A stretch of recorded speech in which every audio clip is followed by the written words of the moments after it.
حضور وسیع پاک کے پاس ایک بغداد کی سرزمین پر ایک مریض لایا گیا، اور مریض کیسا پتا ہے؟ سارے ڈاکٹروں نے، سارے طبیبوں نے اس کے علاج کے لیے منع کر دیا کہ اب اس کا علاج نہیں ہو سکتا، اس کا کوئی علاج نہیں، کوئی دوا نہیں۔ حضور غوث پاک کے قدموں میں لا کر رکھ دیا، کہا کیا بات ہے؟ کہا یا عبد القادر جیلانی، یہ ایسا مریض ہے کہ سارے بڑے بڑے ڈاکٹروں نے اسے علاج کرنے سے انکار کر دیا، اس کا علاج نہیں ہو سکتا۔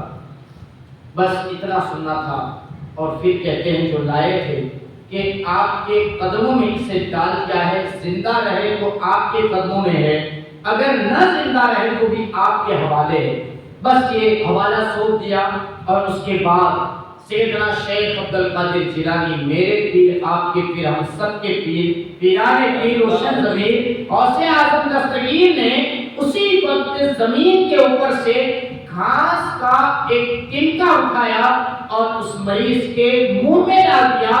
جیسے ہی ڈالا، تاریخ گواہ ہے وہ مریض جس کو ہزاروں ڈاکٹروں نے انکار کر دیا تھا، سینکڑوں ڈاکٹروں نے علاج کے لیے لا علاج کر دیا تھا، وہ مریض کھڑا ہو کر اٹھ جاتا ہے اور غوث اعظم کے قدموں میں گر جاتا ہے۔ سبحان اللہ۔ وہ مریض جب یہ بات دیکھی تو لانے والے تعجب بھی تھا، لیکن مانتے بھی تھے کہ یہ تو غوث اعظم ہے، نشان بھی پتا تھی، لیکن پھر بھی پوچھا یا غوث اعظم یہ تو بتائیں کہ آپ نے اسے منہ میں کیا کھلایا، آپ نے اس کے منہ میں کیا ڈالا کہ جس کی وجہ سے یہ جو ہے اٹھ کر کھڑا ہو گیا۔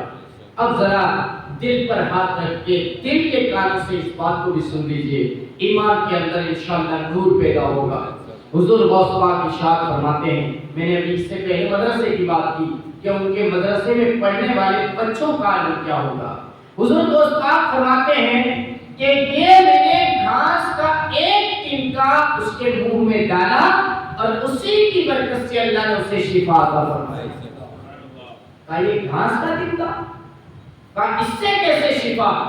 حضور غوث پاک پھر فرماتے ہیں کہ یہ وہ گھاس ہے کہ جس پر روزانہ میرے مدرسے کے بچے چلا کرتے ہیں، چل کر جایا کرتے ہیں، اللہ نے ان کے قدموں کی برکت سے اس گھاس میں ایسی برکت عطا فرمائی کہ اس سے اللہ نے بیمار کو شفا عطا فرمائی۔ میں آپ سے یہ کہنا چاہتا ہوں کہ جب غوث اعظم کے مدرسے کے اندر پڑھنے والے بچے کی یہ شان ہے، تو جس غوث اعظم کے بچے کی یہ شان ہے مدرسے کے، اس غوث اعظم کی شان کا عالم کیا ہوگا؟ وہ جس گھاس پر گزر جایا کرتے ہوگے اس گھاس کا عالم کیا ہوگا؟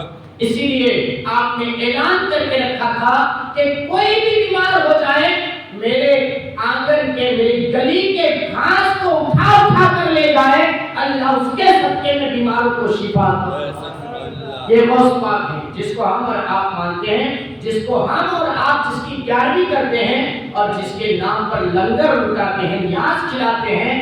ایسی ویسی شخصیت نہیں ہے، بلکہ یہی غوث پاک ہے جس کو مانتے ہیں آپ اور ہم۔ اس لیے ہم شان سے کہتے ہیں کہ میں تو قادری دیوانہ ہوں، میں قادری دیوانہ ہوں، میں حضور غوث پاک کا چاہنے والا ہوں۔